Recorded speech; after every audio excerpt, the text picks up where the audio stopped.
तर लोकसभेला फटका बसल्यानंतर विधानसभेपूर्वी मुंबई भाजपमध्ये मोठे फेरबदल केले जाणार आहेत।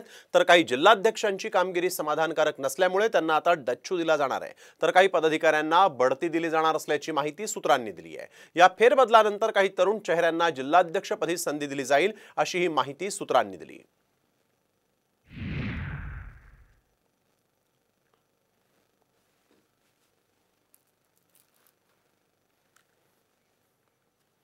तर लोकसभेला फटका बसल्यानंतर विधानसभेपूर्वी मुंबई भाजपमध्ये मोठे फेरबदल केले जाणार आहेत। तर काही जिल्हाध्यक्षांची कामगिरी समाधानकारक नसल्यामुळे त्यांना आता डच्चू दिला जाणार आहे, तर काही पदाधिकाऱ्यांना बढती दिली जाणार असल्याची माहिती सूत्रांनी दिली आहे। या फेरबदलानंतर काही तरुण चेहऱ्यांना जिल्हाध्यक्षपदी संधी दिली जाईल अशी ही माहिती सूत्रांनी दिली।